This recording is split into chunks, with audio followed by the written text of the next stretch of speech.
Coming to you live from Wuhan, China, introducing to you the co-host of Aboutcast, standing at 6 foot redacted, coming from China, Julian. How's it going, brother? I'm doing good, man. Trying a little bit something different on this recording and getting comfortable, but I feel it's only appropriate that I give you a good wrestler intro here as well. So give me 1 sec. And all right, here it comes. Coming down the lane, standing an obscene 8 feet tall with a little Super Saiyan energy fueled by social distancing, Jordan Chocolate Thunder. Honored, absolutely honored, man. I've always wanted to be 8 foot tall, and now I finally am. Feels good. Feels good to be one of the big dogs. Yeah, it's good to be back on the cast and chatting it up. And as you can tell, we are isolating on our ends as well. We hope everyone out there is safe and keeping their space amidst this COVID-19 epidemic. Yeah, and we figured, we haven't been on for a little bit, which I apologize a lot, just life going on. And some of that life has to do with this pandemic that we're going through. And so we thought that this would be an excellent time, an opportunity to talk to you guys a little bit about kind of the science behind it. And also our thoughts and our ideas of how it's going to be like in the future.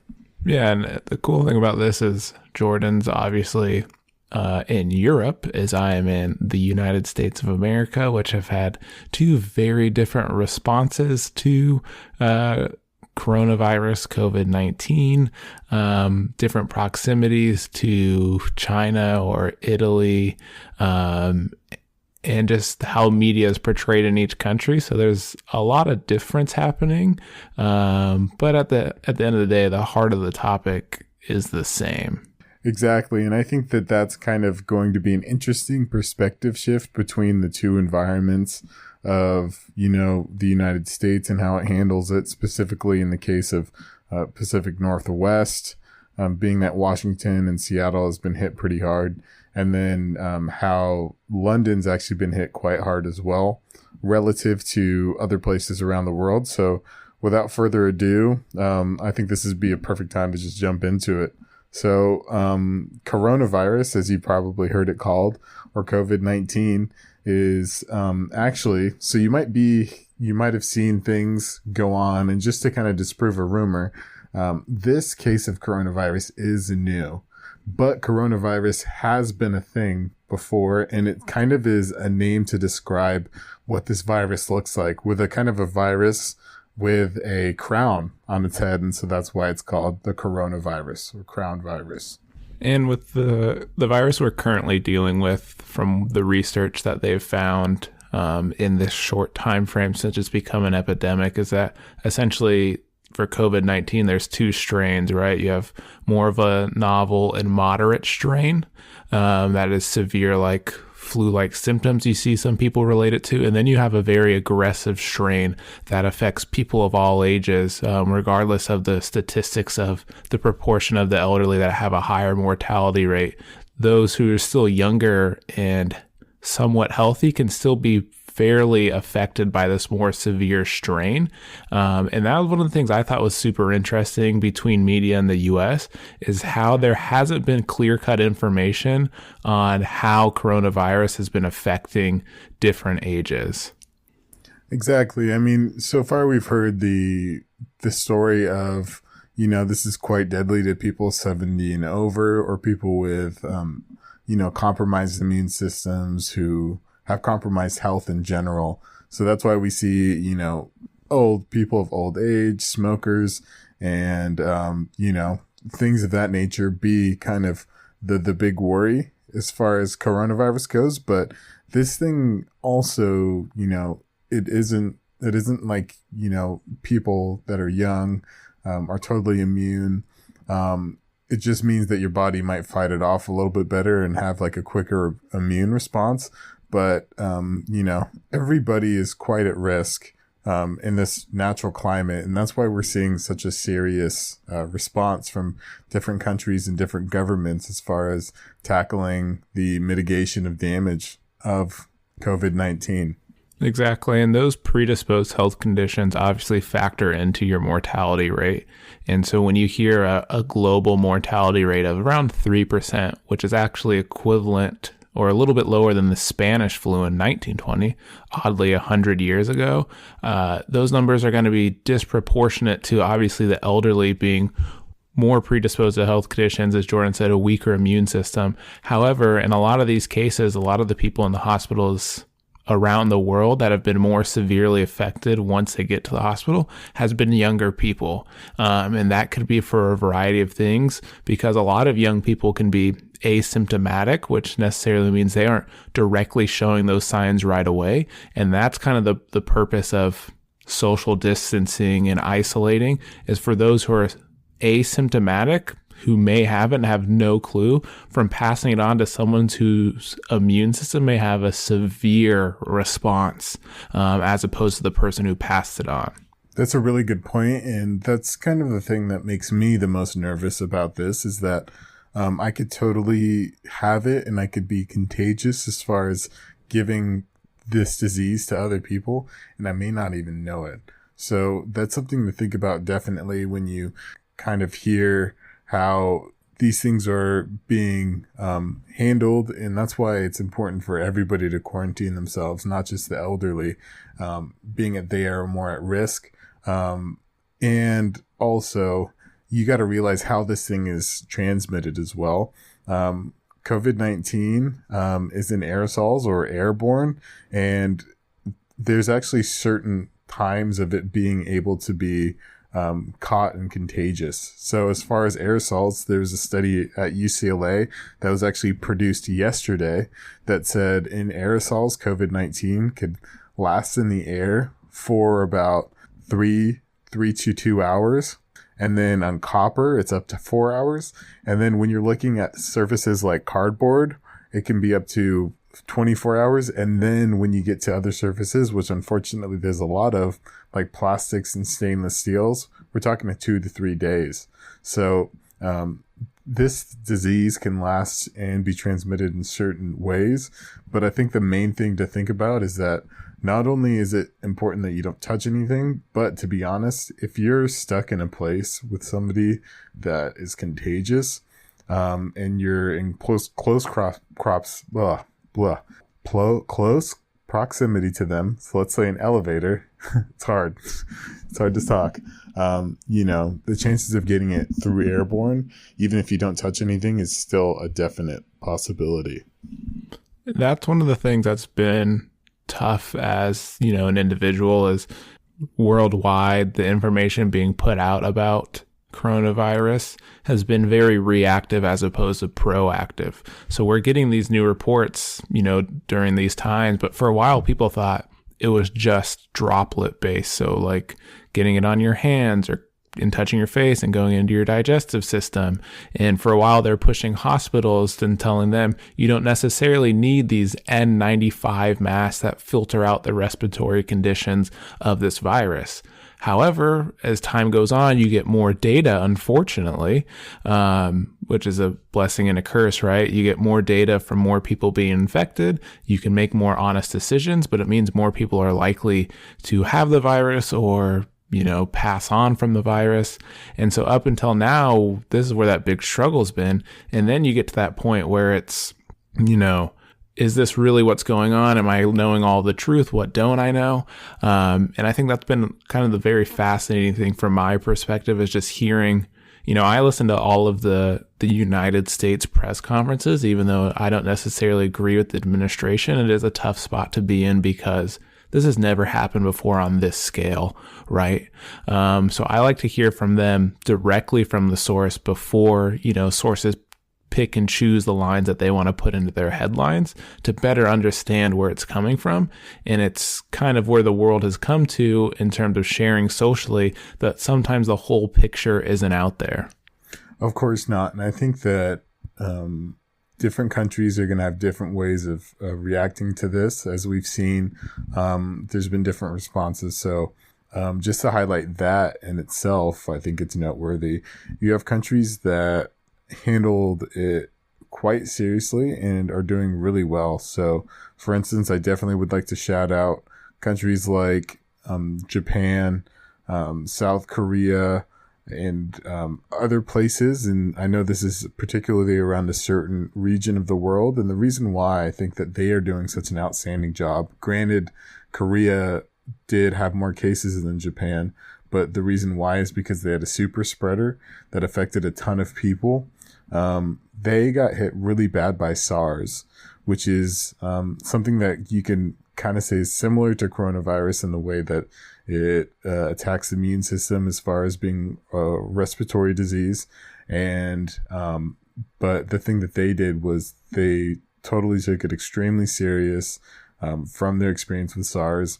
And they have some of the lowest amounts of cases. So particularly in Japan, I'm looking up the numbers, and they have 1,046 cases as of today. And it looks like 36 deaths, and one was today. And I think that is, one of the lower marks as far as death counts, and even today itself. And this is obviously as a recording of March 21st, Italy, which is just it's insane to think about, but has had 793 new deaths. Incredible. And obviously that's off of 53,578 infected. Right. And it's a tough thing when you look at statistics too, from what we've seen so far and how different countries have handled it, is that your population demographics are going to be vastly different, as Italy is one of the third oldest countries in terms of population age. And obviously the coronavirus has been more prominent in those weakened immune systems as opposed to some other areas. But as Jordan alluded to, how serious certain countries take it have helped out dramatically. As you look at the U.S. is still trying to function to figure out what to do, where you still have hundreds of people going to Florida for spring break that are all in that younger demographic that may be asymptomatic and are traveling long distances to get there. Or you look at, people who are not taking it so seriously in Mexico or South America, or haven't even began large scale testing. There's a lot of unknown there, and it's very interesting to see. It's pretty obvious from, my point of view that this is something that's very serious and should be taken seriously, but there's still some people who are like discount it by saying more people die from the flu each year or more people die from car accidents, when it's not closely related in any regards. And another thing that I would like to point out too is I think some countries are going to be more prone to taking it seriously than others, just off the nature of some things. So I've done a lot of research on Mexico, and I think that one of the reasons why they haven't taken it seriously, one is because you got to think, like, when we know that someone's infected, it's due to a test that we've taken or they have taken. So when you think about the number of cases that Mexico has tested for, the last time I looked it up from, I believe, the Mexican Health Administration said that they've tested under 1,000 people. And so that's a extreme low amount. And you got to also think one of their main economic drivers is tourism and hospitality. So being that they don't want to fall into this recession that other countries have fallen into, as far as the U.S. And others, they would have to keep their borders open. But it looks like just recently they've closed their borders, or the U.S. has closed their borders. And also you got to think it's kind of a tinderbox in there. They just had, as of 2 weeks ago, they had a 70,000 person concert, which was the Guns N' Roses concert, if I'm remembering correctly. They've had professional sports games still being played. And also they have the kind of one of the worst hospital bed statistics as far as hospital beds per capita that we've seen. So I think that they're going to get hit really, really hard, and they might not know it until late which is going to be tragic. And you know that saying, if the U.S. catches a cold, Mexico gets pneumonia. And I think that this is going to be the perfect example of that, unfortunately. And Jordan, just to go a little bit further, right, we talked about the recessions or economies. From your background, what is the most interesting event that has occurred in terms of any economy during this pandemic and international crisis, so to speak? That's a really good question, Julian. I think that number one, you got to think about just like if you were to look at the markets right now, I think that is in itself is one of the oddest things, just tracking it as far as kind of the volatility that we're seeing in this climate. It's just extreme. You see a lot of things happening with fear, and you'll see great rises when somebody speaks, whether it's the Fed or President Trump, and you'll see great falls when they speak as well, depending on if it's good or bad news. And I think that's indicative of kind of the unknownness. I don't think unknownness is actually a word, but of what we're going through. And especially since, nobody, I think, living right now has seen something that's been quite the same as this. At least, people of our generation haven't. And so I'd say just normally, naturally, the market, or, if you want to go economics terms, we're going to be seeing stagflation here soon, which is a fancy economic term for increased inflation and increased unemployment rate.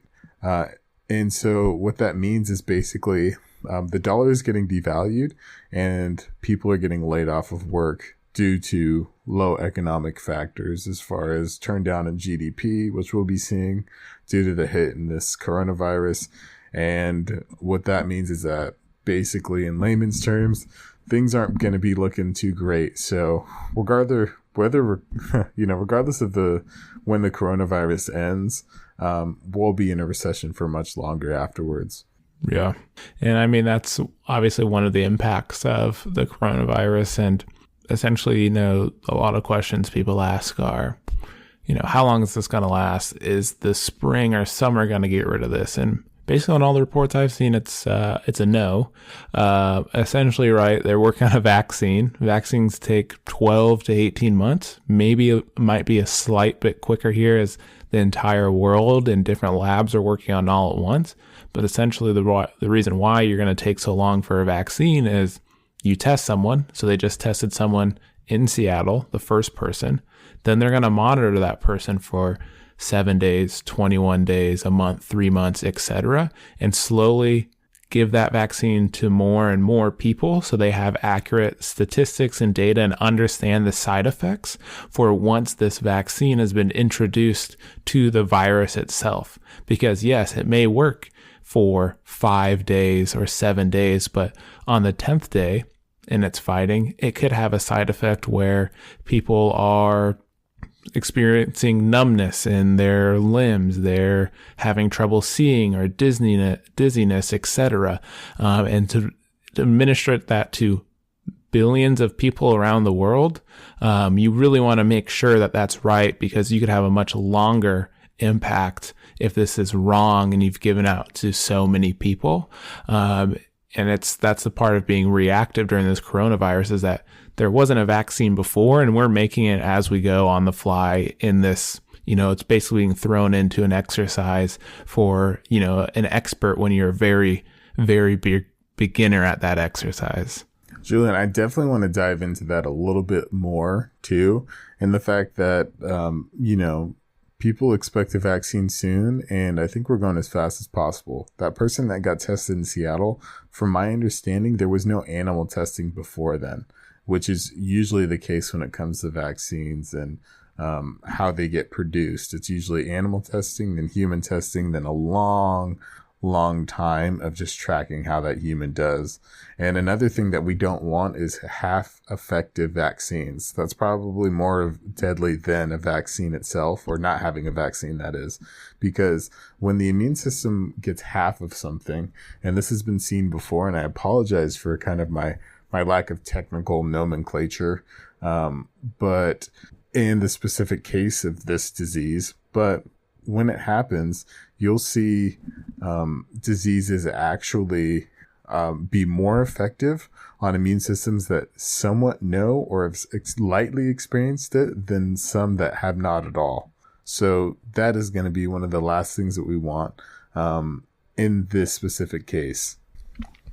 And then staying in that medical field, a lot of people ask about, why is, in some areas, Italy, certain parts of London and Europe, certain parts of the United States, why are you doing these lockdowns or quarantines for X amount of time, and what is flattening the curve, right?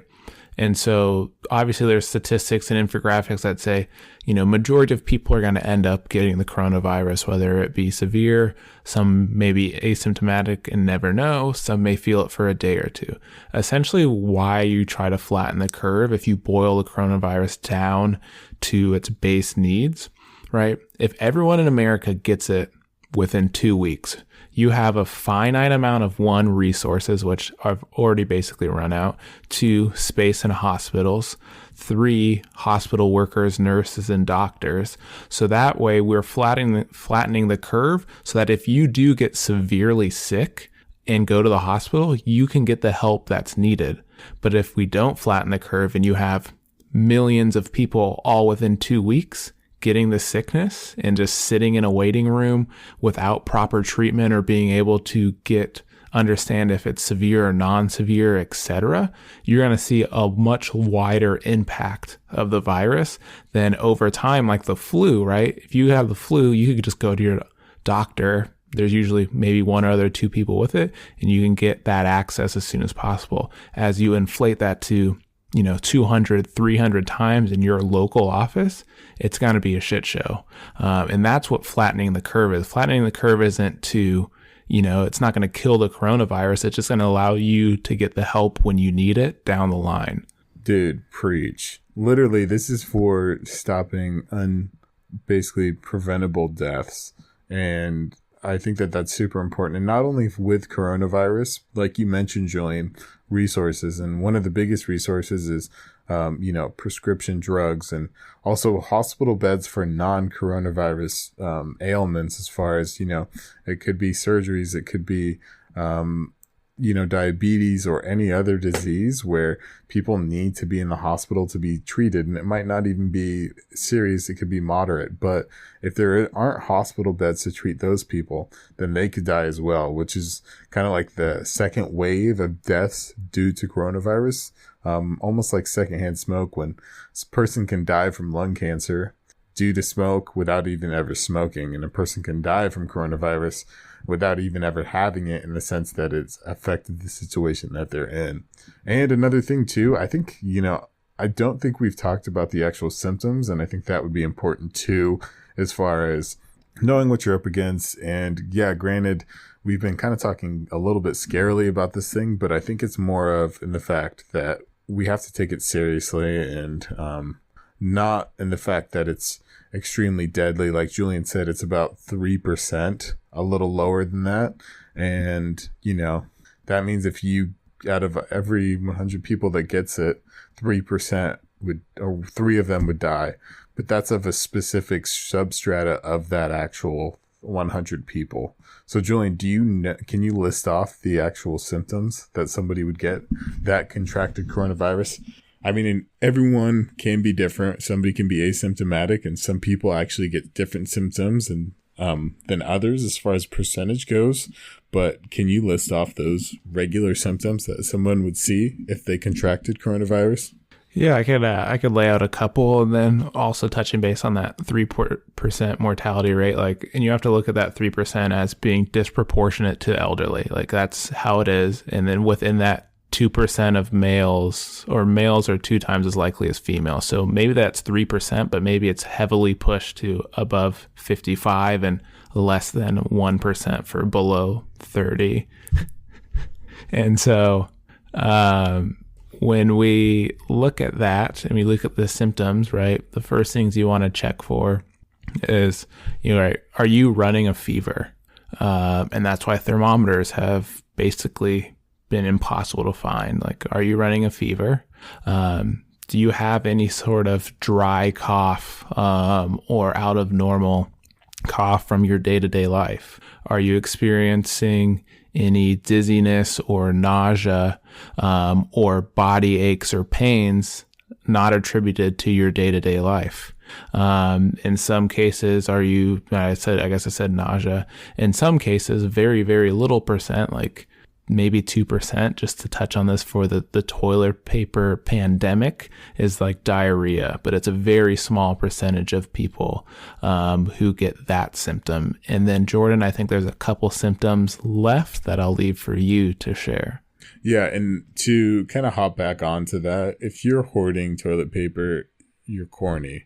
Honestly, like don't do that, because it's an irrational decision that makes other people make irrational decisions as far as buying more things. I'll probably keep it short to that, just in the fact of, you got to look out for each other, especially when it comes to this. Instead of me, it should be a we type thinking. And that's why we're actually quarantining ourselves. Because obviously it's not a me thing. It's a everybody else around me thing. And that's how we should think about this thing. But enough off of that. But yeah, some other symptoms is obviously Julian mentioned a bunch. And the main factors is kind of the essential dry cough, and that comes from the inflammation of your actual respiratory system being inflamed because of those cells basically dying from the coronavirus itself. You'll have a headache. Julian mentioned the fever.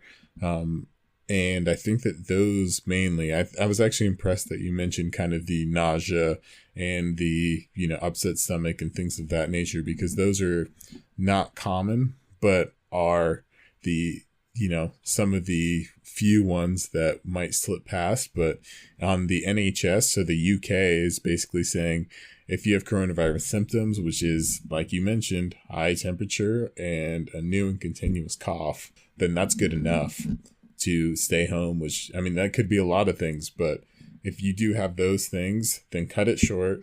Don't wait for you to be squirting in your pantaloons, and just keep it home. Stay home and stay isolated. Exactly. In most of the cases, at least in the US that have been tested, 90% of people who show those symptoms have a different respiratory infection. So really about 10% of those tests are actual COVID-19 tests. If you are able to get a test, which is another conversation in itself in America. But overall, right, the media has made it look like coronavirus, if you get it, you're toast. In reality, not really. We're flattening the curve for those supplies and medical facilities. So if you are severely affected, you can go, so that you don't pass it along to the higher proportion of mortality rate of elderly people. And so everyone's trying their best to make sure that it's, fairly being played, so to speak. And it's easy to get lost up in all the news and think, oh, if, my aunt gets coronavirus, she's a goner. Where realistically, her odds are a lot better than what the media portrays it to be. Yeah, very good point. And so just to kind of recap on a few things that we talked about to round things out, we talked about the symptoms of coronavirus. We talked about how deadly it is. We've talked about countries' responses to it and what countries are doing good and what countries are going to be slammed. And we talked about kind of your actions and certain things that you should be doing in the me versus we attitude. And we should be having a we attitude. So I know this was kind of light on the joking, light on the humor, because I think this is probably one of the more necessary ones of Aboutcast, and providing you with knowledge that will help you and is entertaining. And I think this one will definitely help you, because ignorance is life-threatening. And we don't want that to get you in the way of, or get in the way of your enjoyment of our podcast. So thank you guys. Sorry for the absence. Julian, do you have anything for these beautiful fans as we part?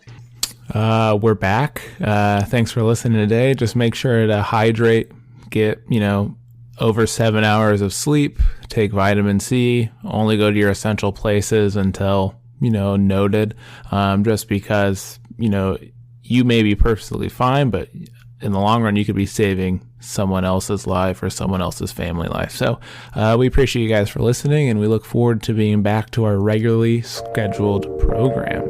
Thanks, guys.